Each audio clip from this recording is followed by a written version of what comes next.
ভুল করে ফেলছেন, আরে ভুল তো সবাই করে, পাপ হয়েছে, আরে পাপ তো সবার আছে, আমরা সবাই পাপী। সিজদায় লুটিয়ে পড়ে বিশ্বনবী এই দোয়াটা পড়তেন। আজকে থেকে পড়বেন সিজদায়। বনি ইসরাইলের এক লোক 500 বছর আল্লাহর ইবাদত করেছে। কয় বছর? কোথায় জানেন? সাগরের মাঝখানে এক পাহাড়, ওই পাহাড়ের উপরে বসে 500 বছর টানা আল্লাহর ইবাদত। দিনে আর রাতে একবার করে নিচে নামতেন। সেখানে আল্লাহ তাআলা পাথরের ভেতর থেকে তার জন্য মিঠা পানির ব্যবস্থা করে দিয়েছেন, আর একটা ডালিম গাছের ব্যবস্থা করে দিয়েছেন। সকালে নামলে একটা টসটসে ডালিম, রাতে নামলে টসটসে ডালিম। এগুলো খেয়ে খেয়ে 500 বছর সে আল্লাহর ইবাদত করেছে। আর সে আল্লাহর কাছে বলেছে, আল্লাহ আমি যখন মারা যাব সেজদারত অবস্থায় যেন মারা যাই। ঠিকই আল্লাহ সেজদারত অবস্থায় সাইয়েদনা আজরাইলকে পাঠিয়ে দিলেন। সেজদারত অবস্থায় লোকটা মারা গেল। 500 বছর ইবাদতের পরে আল্লাহর দরবারে কিয়ামতের কঠিন ময়দানে যখন লোকটা হাজির হয়ে যাবে, আল্লাহ বলবেন, আদখিলু আবদি আল জান্নাতা বিরহমাতি, আমার বান্দাকে আমার দয়া, আমার ভালোবাসা দিয়ে জান্নাতে ঢুকায়া দাও। 500 বছর ইবাদত করছে তো আমার দয়ায় আমার বান্দারে জান্নাত দাও। এই বান্দা বলে, বালবি আমালি, আল্লাহ তোমার দয়া লাগবে কেন? আমি আমার আমল দিয়ে জান্নাতে যেতে চাই। কি দিয়ে? কথা বুঝে নাই বোধহয়। আল্লাহর এই বান্দা কি দিয়ে জান্নাতে ঢুকতে চায়? আমল দিয়ে। আল্লাহ বলছে, আমার দয়ায় আমার বান্দারা জান্নাতে নিয়ে যাও। ফেরেশতারা এ বলে, আল্লাহ তোমার দয়া লাগবে কেন? সেজদা তো কম দেই নাই, জিকির করতে করতে 500 বছর শেষ করে দিলাম, আবার তোমার দয়া লাগবে? আমি তো আমার আমলেই জান্নাতে যেতে পারি। আল্লাহ বলবেন, তাই ঠিক আছে, আমি চাইলাম দয়া দিয়ে জান্নাত দিব, তুমি চাইলে আমল দিয়ে ঢুকবা, ঠিক আছে, তোমার আমল আর আমার যে দয়া দুইটার একটু মাপ দেই। তোমার 500 বছরের ইবাদত এক পাল্লায় রাখো। আর আল্লাহ বললেন, আমি যে দয়া করে এই দুনিয়ার নাজ নেয়ামত বিউটি সৌন্দর্য দেখার জন্য তোমার দুটা চোখ দিয়েছিলাম, দুটা নয় একটা চোখ আরেক পাল্লায় রাখো। রাখা হবে, দেখা যাবে ওই 500 বছরের ইবাদত হালকা হয়েছে, আর মুহূর্তের মধ্যে আল্লাহর দেয়া একটা চোখের নেয়ামত ভারী হয়ে গিয়েছে। আল্লাহ বলবেন, তোমার কথা মতো মাপ দেয়া হলো, এবার ফলাফল দেখো, হিসাব বলে তুমি এখন জাহান্নামে যাবা। Go to the hell fire, যাও এবার জাহান্নামে যাও। মাপ জোখে যখন আসছো আমার সাথে হিসাব ক্যালকুলেশন, যাও তুমি এবার জাহান্নামে যাবা। এবার লোকটা কাচুমাচু করে বলে, আল্লাহ আমি বুঝি নাই, আল্লাহ আমি বুঝতে পারি নাই, খেয়াল করি নাই, তুমি আমারে ক্ষমা করো, তুমি আমারে মাফ করো। ও আল্লাহ, এবার আমি টের পেয়েছি, এবার আমি বুঝতে পেরেছি, তোমার দয়া ছাড়া দুনিয়ায় কেউ জান্নাতে যেতে পারবে না, কেউ পারবে না। আল্লাহ বললেন, ওরে গোলাম, তুই তো কিছুই ছিলি না, অস্তিত্বহীনতা থেকে তোরে অস্তিত্বে আনলো কে? ওই ছোট্ট শুক্রাণু থেকে মায়ের পেটে 9 মাস ধরে খাবার দিয়েছে কে? আবার সুস্থতার সাথে দুনিয়ার বুকে তোরে ডেলিভারির ব্যবস্থা করে দিল কে? আবার তোর মায়ের বুকের ভেতরে 2টা খাবারের লাইনের ব্যবস্থা করে দিল কে? আবার তোকে শৈশব পেরিয়ে কৈশোর পেরিয়ে তারুণ্য, তারপরে যৌবন, এগুলো দান করলো কে? তার চেয়েও বড় কথা, পাহাড়ের মাঝখানে সাগরের মাঝখানে 500 বছর ইবাদত করার শক্তি তোর গায়ে দিয়েছে কে? এই সাগরের মধ্যে লোনা পানি, লবণের পানি মুখে দেয়া যায় না, সেখান থেকে আমি পাহাড়ের ভেতর থেকে মিঠা পানির ব্যবস্থা করে দিলাম। ওই জায়গায় তোরে রিজিকের বন্দোবস্ত করলো কে? সকাল বিকাল 2 বেলা টসটসে ডালিম খাওয়ার ব্যবস্থা করে দিল কে? তোর আবদার ছিল, আল্লাহ আপনি আমারে সেজদারত অবস্থায় রুহু কবজ করবেন, তোর শেষ আবদারটাও পূরণ করেছে কে? ও গোলাম, আমার রহমতের তুলনায়, আমার নেয়ামতের তুলনায় তোর 500 বছরের ইবাদতের কোনো ওজনই হবে না। গোটা বিশ্বের কেউ কোনোদিন আমার জান্নাতে ঢুকতে পারবে না আমি আল্লাহর দয়া ছাড়া। হুয়ার রহমানুর রহিম, তিনি দয়াময়, তিনি মেহেরবান। জিব্রাইল আলাইহিস সালাম বিশ্বনবীর এই লম্বা হাদিসটা যখন শোনালেন, আমি যা যা বলছি এটা বিশাল এক হাদিসের অনুবাদ। বললেন, ইয়া মুহাম্মদ, এই দুনিয়ার সবটাই চলে আল্লাহর রহমত দিয়ে। হাদিসের শেষ কথা, সব চলে আল্লাহর কি দিয়ে? তখন বিশ্বনবী সাহাবাদের বললেন, ও সাহাবারা শোনো, আল্লাহর জান্নাতে কেউ কোনোদিন প্রবেশ করতে পারবে না তার রহমত ছাড়া। সাহাবারা বললেন, ইয়া রাসূলুল্লাহ, আপনিও না? আপনিও কি আল্লাহর রহমত ছাড়া প্রবেশ করতে পারবেন না? বিশ্বনবী বললেন, না আমিও না, আমি বিশ্বনবীও আল্লাহর জান্নাতে আল্লাহর রহমত ছাড়া ঢুকতে পারবে না। তবে কিয়ামতের দিন আল্লাহর রহমত আমার চারদিকে বেষ্টনী দিয়ে থাকবে। আল্লাহ নিজের পরিচয় দিয়ে বললেন, আলিমুল গায়বি ওয়াশ শাহাদাতি হুয়ার রহমানুর রাহিম। আমি হলাম রহমান, আমি রাহিম। আল্লাহরে চিনছেন?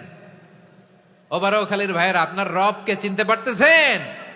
তিনি দয়ার সাগর, তিনি মায়ার সাগর। তার দয়ার সাগর যে কত বড় আপনার কল্পনাতেও নাই। এজন্য আপনার পাপ যত বড় হোক, অন্যায় যত বড় হোক, অপরাধ যত বড় হোক, আপনার জুলুম যত বড় হোক, আল্লাহর রহমান নামের দরিয়া তার চাইতেও বড়।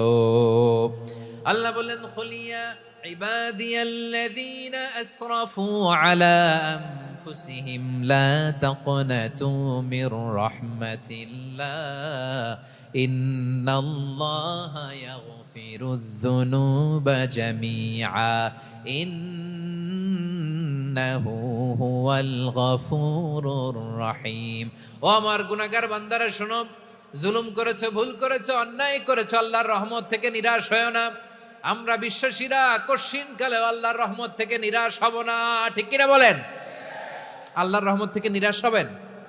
ভুল করে ফেলছেন, আরে ভুল তো সবাই করে, পাপ হইছে, আরে পাপ তো সবার আছে, আমরা সবাই পাপী, সবাই পাপী। যত পাপ হোক, ভুল হোক, অন্যায় হোক, অনুতপ্ত হয়ে তওবা করে, অজু করে, জায়নামাজটা বিছিয়ে সেজদা দিয়ে চোখের পানি ছাড়েন। চোখের বেয়ে পড়া পানি আল্লাহর কাছে যে কত প্রিয়। অনুতপ্ত বান্দার চোখের পানির ফোঁটা তার চোখ বেয়ে, নাকের ডগা বেয়ে জমিনে ড্রপ করার আগেই আল্লাহর ওই বান্দার সব গুনাহ মাফ করে দেয়। আল্লাহ বললেন, আমি রহমানুর রহিম, আমি দয়াময়, আমি মেহেরবান। এরপর আল্লাহ বললেন, হুয়াল্লাহুল্লাযী লা ইলাহা ইল্লা হুয়াল মালিকুল কুদ্দুসুস সালামুল মুমিন।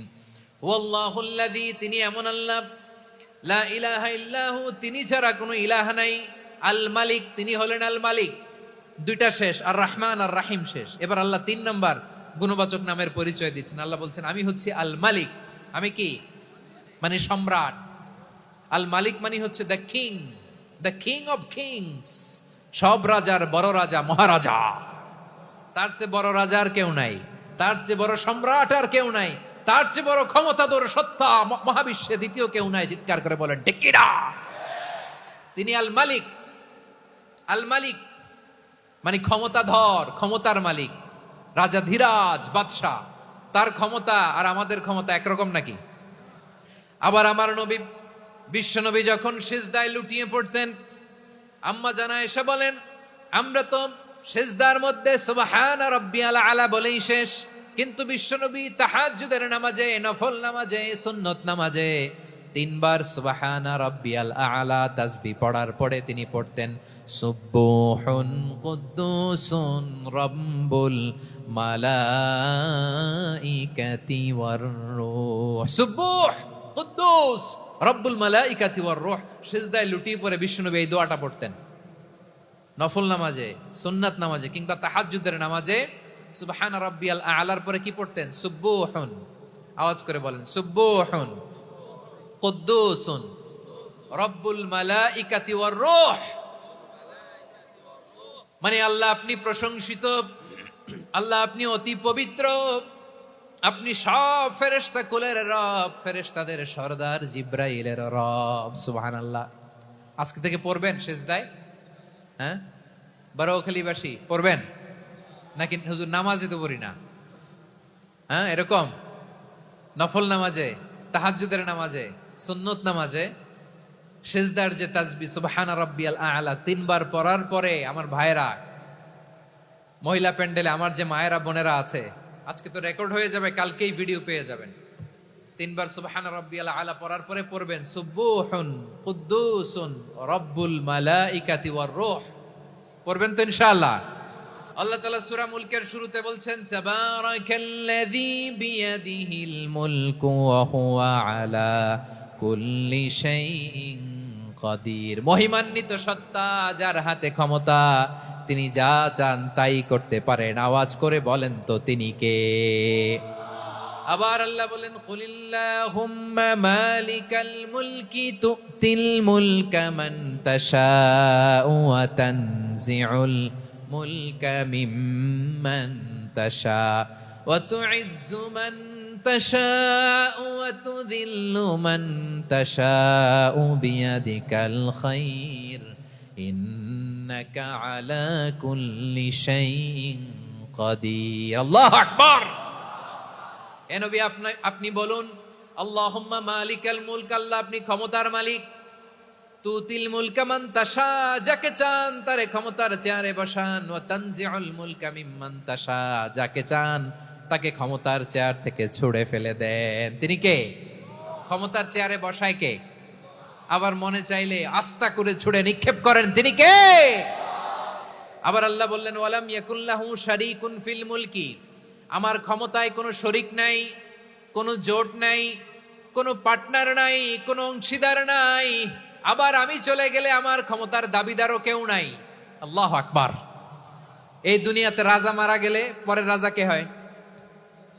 রাজার ছেলে রাজা, ঠিক কিনা বলেন? আল্লাহ চলে গেলে আরেকজন বসবে নাকি এরকম না। তার ক্ষমতার সাথে দুনিয়ার ক্ষমতার কোনো মিলই নাই। এজন্য তিনি তার নাম দিয়েছেন আল মালিক। আল মালিক, the owner of power, the owner of ultimate power and sovereignty, the king of kings, সব রাজার বড় রাজা, মহারাজা আল মালিক, তিনি হচ্ছেন আল্লাহ। চিৎকার করে বলেন ঠিক কি না? তিনি আসল ক্ষমতার অধিকারী। দুনিয়াতে যে আমরা ক্ষমতা নিয়ে কামড়াকামড়ি করি, মারামারি করি, কিয়ামতের দিন আল্লাহ জিজ্ঞেস করবেন, কই তোদের ক্ষমতা আজকে বল।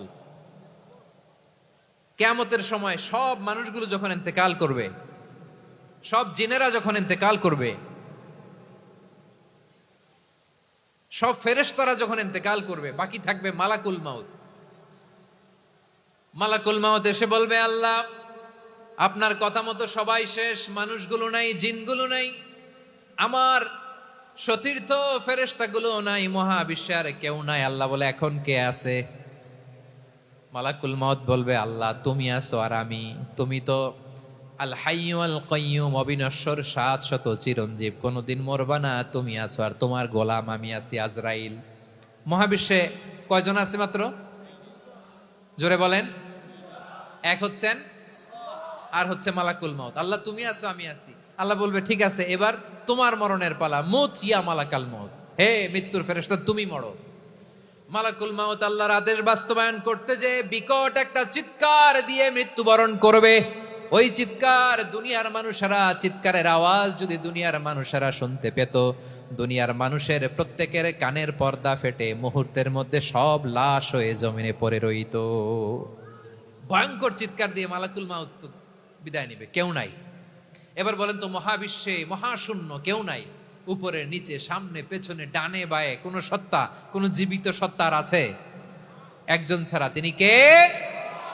কুল্লু মান আলাইহা ফানি ওয়া ইয়াবকা ওয়াজহু রাব্বিকা যুল জালালি ওয়াল ইকরাম। পড়েন, ফাবিআইয়ি আলাই রাব্বিকুমা তুকাযযিবান। কেউ থাকবে না একজন ছাড়া, একজন ছাড়া। এই ড্রোন দেখে হাত নাড়ালে হবে? আমার দিকে তাকাইতে হবে, কথা শুনতে হবে।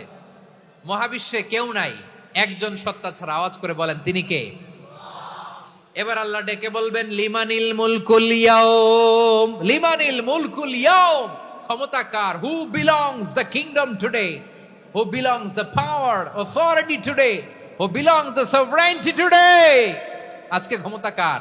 দুনিয়াতে ক্ষমতা নিয়ে এত কামড়াকামড়ি, দুনিয়াতে চেয়ার নিয়ে এত মারামারি, এত অত্যাচার, এত রক্তপাত, এত ব্লাডশেড। আজকে বলো তো ক্ষমতা কার? কার ক্ষমতা? মহাশূন্যে কোনো আওয়াজ নাই, শুধু আমার রবই বলবেন, লিমানিল মুলকুল ইয়াউম। আজকে ক্ষমতা কার? কোনো আওয়াজ নাই, উত্তর দেওয়ার মতো জীবিত কোনো সত্তা নাই, ফলে কেউ উত্তর দিতে পারবে না। আল্লাহ নিজেই প্রশ্নের উত্তর দিয়ে বলবেন, লিল্লাহিল ওয়াহিদিল কাহ্হার। একচ্ছত্র অধিপতি, ক্ষমতার মালিক আল্লাহ ছাড়া কারোর জন্য কোনো ক্ষমতা নাই। চিল্লায় বলেন ঠিক কি না? তাহলে আর রহমান আর রাহিমের পরে আমরা জানলাম আমার আল্লাহর আরেকটা সুন্দর গুণবাচক নাম হচ্ছে আল মালিক। কি নাম? আল মালিক, মানে দ্য কিং, রাজাধিরাজ, সব রাজার বড় রাজা, মহারাজা। পরে আল্লাহ বললেন আল কুদ্দুস, তিনি হলেন আল কুদ্দুস। আল কুদ্দুস মানে হচ্ছে অতি পবিত্র, মহাপবিত্র, the most holy, the absolutely pure, যার কোনো খুঁত নাই। আল্লাহর কোনো খুঁত আছে? তিনি মহাপবিত্র। আল্লাহর পবিত্রতা যখন আমরা বর্ণনা করি আল্লাহ খুশি হয়ে যান, কারণ তার সত্তার একটা বৈশিষ্ট্য হচ্ছে তিনি আল কুদ্দুস। বারোয়াখালীবাসী আল্লাহর নামটা একটু জপেন না, বলেন আল কুদ্দুস, সবাই আওয়াজ করে আল কুদ্দুস। অতি পবিত্র, তার মধ্যে কোনো অপবিত্রতার ছিটে ফোঁটা নাই, মহাপবিত্র, the most pure, the most holy, অতি পবিত্র। ফেরেশতারা বলেছিল আল্লাহ আপনি মানুষ কেন বানাবেন? নাহনু নুসাব্বিহু বিহামদিকা ওয়া নুকদ্দিসু লাক। এই যে নুকদ্দিসু কুদ্দুস পাইছেন?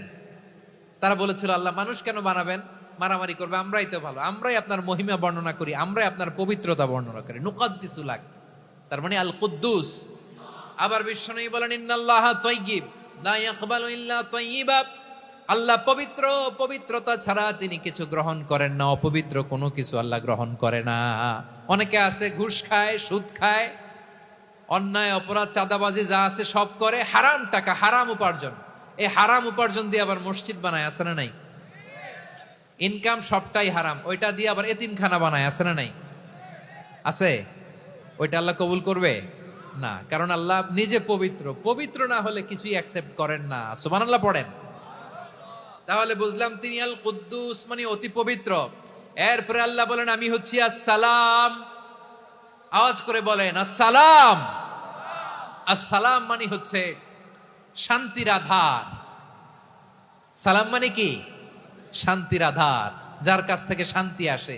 দ্য সোর্স অফ পিস, তিনি শান্তির আধার। এজন্য আমরা একে অপরের সাথে দেখা হলে কি বলি? সালাম। কি বলি? সালাম সালাম হাজার সালাম সকল শহীদ স্মরণে, আমার হৃদয় রেখে যেতে চাই তাদের স্মৃতির চরণে। সবাই বলেন সালাম সালাম হাজার সালাম সকল শহীদ স্মরণে, আমার হৃদয় রেখে যেতে চাই তাদের স্মৃতির চরণে। পড়েন আমিন। আমরা সকল ভাষা শহীদ, সকল মুক্তিযোদ্ধা তাদের জন্য দোয়া করি, এবং 24-এর ছাত্র নাগরিক অভ্যুত্থানে যারা শাহাদাতের সর্বোচ্চ নাজরানা পেশ করে এই নতুন ভোরের বাংলাদেশ আমাদেরকে উপহার দিয়েছে, তাদের জন্য আল্লাহর কাছে দোয়া করি। সবাই বলেন আমিন। আল্লাহর একটা নাম হচ্ছে আসসালাম, মানে হচ্ছে শান্তির আধার, দ্য সোর্স অফ পিস। শান্তি দেওয়ার মালিক কে? এজন্য শান্তি চাইবো কার কাছে? আল্লাহ তুমি আমার দেশটাকে শান্তিময় করো, বলেন আমিন। আল্লাহ তুমি আমাদের পরিবারের শান্তি নসিব করো, পড়েন আমিন। আল্লাহ আমাদের জীবনটাকে তুমি শান্তিময় করো, পড়েন আমিন।